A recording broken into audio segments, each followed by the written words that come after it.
पाऊस सुरू आहे। पावसामुळे लोकांना उकाड्यापासून दिलासा मिळाला खरा, परंतु अनेक ठिकाणी पाणी साचलंय।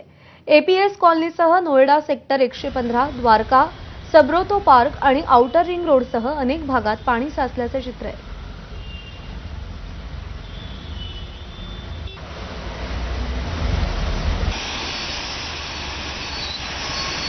तर दिल्लीतल्या वेगवेगळ्या भागात देखील पावसाने दमदार हजेरी लावलेली आहे। उकाड्यापासून जरी दिलासा मिळाला असला तरी सुद्धा अनेक भागांमध्ये या पावसामुळे पाणी साचलंय। आणि एक महत्त्वाची अपडेट आहे, जम्मूच्या किश्तवाडमधील चुशोती भागामध्ये ढगफुटी झाल्याचं वृत्त समोर आलेलं आहे। जम्मूच्या किश्तवाडमधल्या चुशोती भागात ढगफुटी झाल्याचं सध्या कळतंय।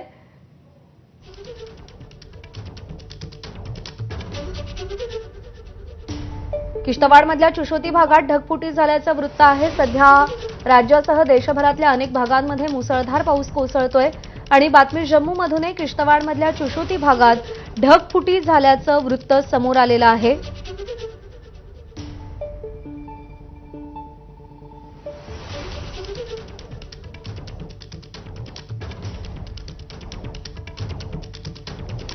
किश्तवाडमधील चुशोती भागात अचानक पूर आलाय, जो माचेल माता यात्रेचा प्रारंभ बिंदू आहे।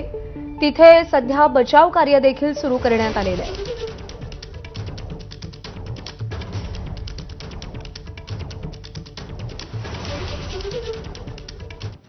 उत्तराखंडमधल्या रामनगर इथे पूर आलेला आहे आणि नाला ओलांडताना अपघात झालाय। पाण्याचा जोरदार प्रवाहामुळे कार उलटली आहे आणि वाहून गेली आहे, तर एक दुचाकी स्वारही प्रवाहात अडकलाय।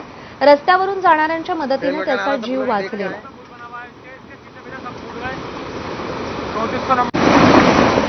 ये पड़ी है गाड़ी। हायटेक सिटी म्हणून ओळखल्या जाणाऱ्या ग्रेटर नोएडामध्ये पावसामुळे रस्त्यांना तलावाचं स्वरूप आलंय।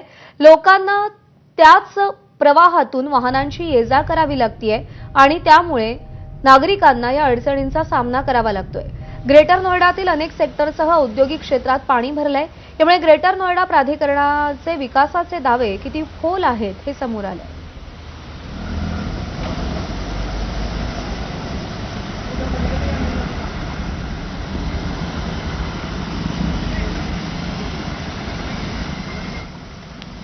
उत्तर प्रदेश का हाईटेक शहर कहे जाने वाला शहर ये है ग्रेटर नोएडा। हम इसकी स्थिति अब आपको दिखाएंगे कि किस तरह से जो सड़कें हैं वो तालाब में तब्दील हो गई हैं हुई थी और बारिश के चलते यहाँ पर जो सड़कें हैं वो तालाब में तब्दील हो गई हैं। आप देख सकते हैं पूरी तरीके से जो यातायात है वो प्रभावित हो गया है। वो जो गाड़ियां हैं, जो वाहन है, वो रेंग रेंग कर चल रही है। यहाँ पर सड़कों में गड्ढे भी हैं, लोग जो है वो यहाँ पर हादसों का शिकार भी बन रहे हैं। बहुत दूर गाड़ी खड़ी करके तब दूसरे रास्ते से यहाँ पहुंचे हैं। तो पानी में तो आ नहीं सकता, जो जूता चप्पल पहने रहेगा तो वो तो आ जाएगा चप्पल वाला।